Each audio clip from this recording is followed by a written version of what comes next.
Israel's security system made big mistakes. These are the revelations which have been reported from Reuters to New York Times to multiple newspapers in the West. Intelligence did detect surge in activity on Gaza network. This is a fact. The warning was not acted upon. Drones destroyed remote controlled guns and surveillance cameras. Drones disabled cell network on border. Israeli soldiers were shot dead on beds. They couldn't just get up because they were not aware of the action which was happening. Clustering of commanders in a single border base. Another tactical mistake. This is something very important. I'll tell you about it later. How two brigade commanders met, could not get in touch with Tel Aviv. And they said, okay, you take care of this hamlet and I will go and take care of the another hamlet. Very important. This has been reported by Reuters also. Israel focus remained on Lebanese border. There was a meeting which took place a couple of days back. So when the biggest threats were discussed, the Gaza was not discussed. The issues of Lebanese border was discussed. Number of troops on border were reduced. Some of them went to West Bank, but the fact of the matter is there was over-reliance on the surveillance instrument. Because they felt automated systems would work, subterranean wall would work because that will take care of the tunnels. So automatic systems failed, control rooms remained clueless. Let me tell you what, we'll stay on this. These control rooms were behind the barbed wire. But when the intervention happened on the side of the Hamas, the control room was not aware that they were being overrun. 1,500 terrorists surged through 30 points. Aditya, 30 points on border, 1,500 terrorists from 30 points, and the security was taken unaware. Hamas broke the barriers. It was noticed very late. Tel Aviv was not in control in the initial hours, and let me explain this. Wires have reported that when the brigade, the commanders were speaking to each other, there was no direction coming in from the control room, which means that the local commanders for example, the colonel in Indian Army, the decision making was localized. So there was not a joint command control room which was directing them. And this has been confirmed. The two brigade commanders met on the way which a complex army operation wouldn't have allowed.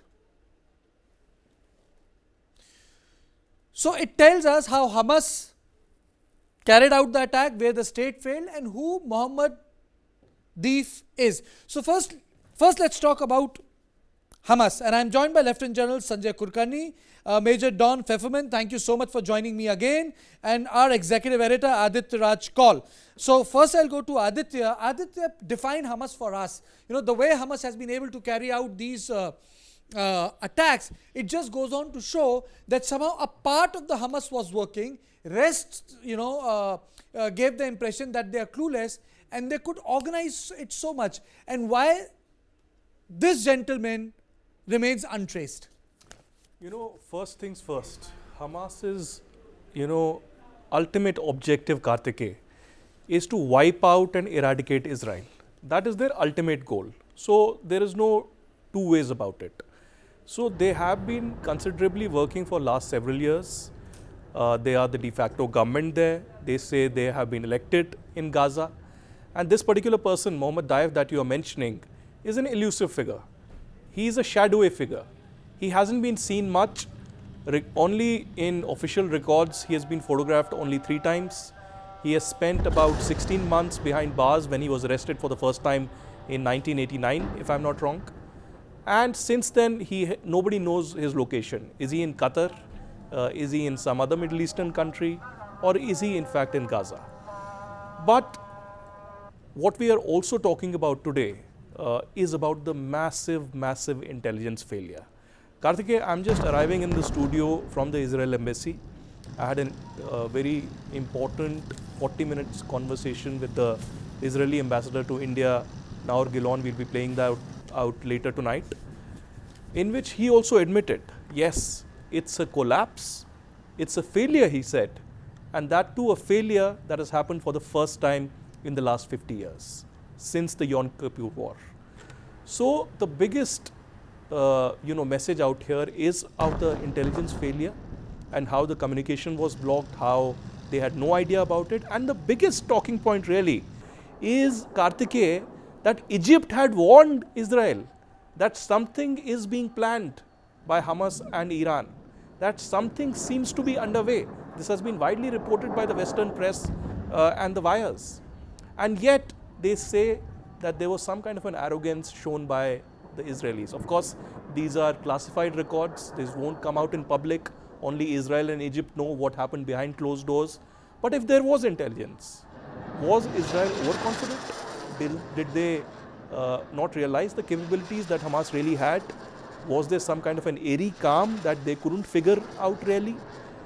Because this is a massive intelligence failure, even though Israel now may be planning a ground assault inside Hamas, but Hamas has strong 20,000 fighters out there.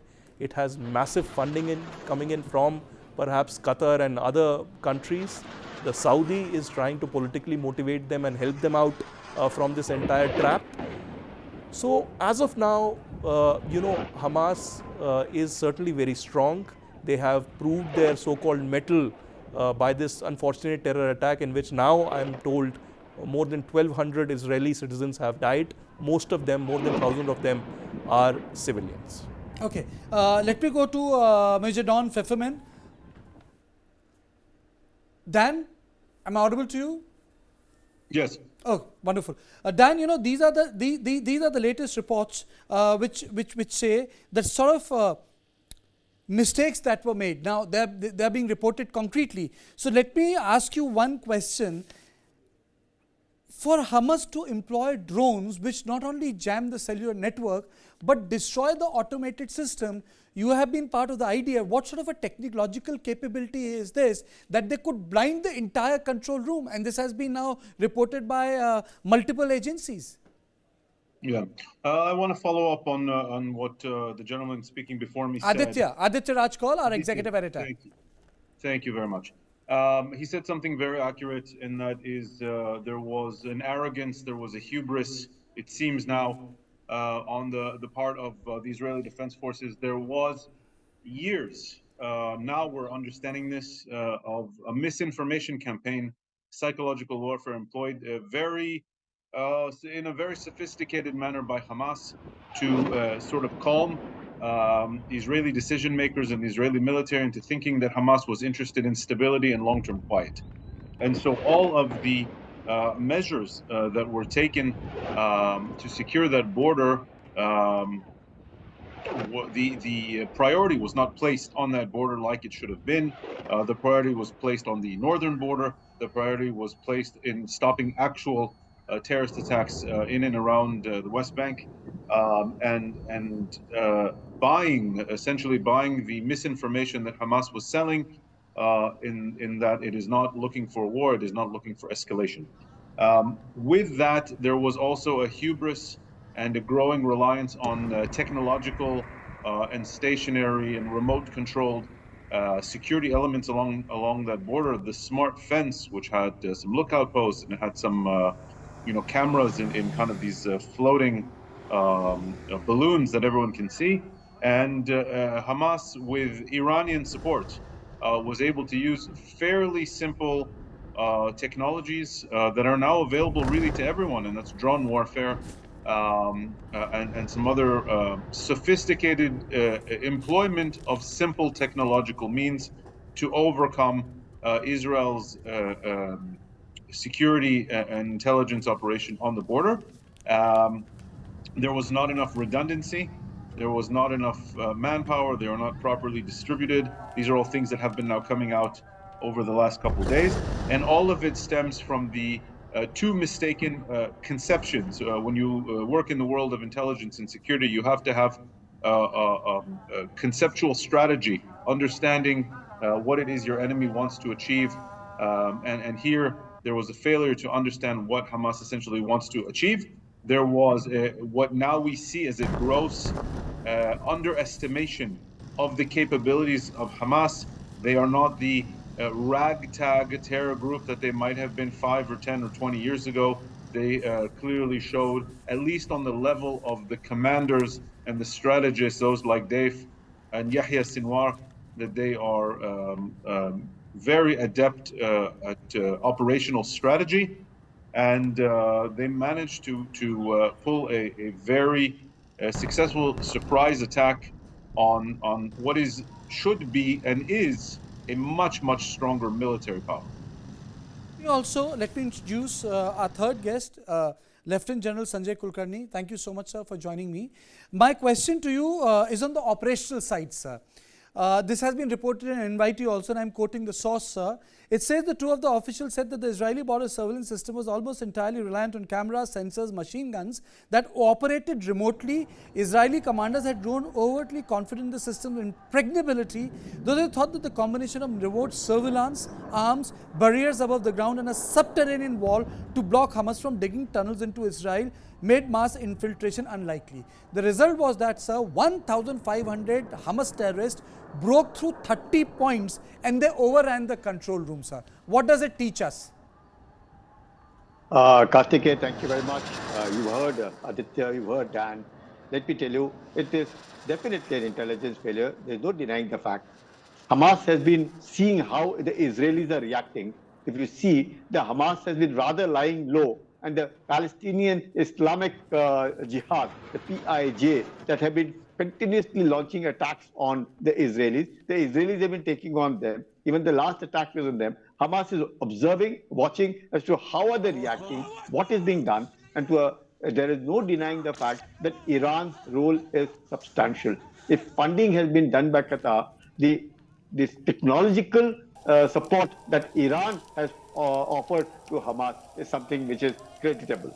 Reason is because they're observing how the tunnels are operating. They've seen what the fence is all about. They've seen the cyber attacks that have laid, how the Israelis are reacting to it. And they have also now noticed that within Israel, there is a little bit of a turmoil and which can now be exploited.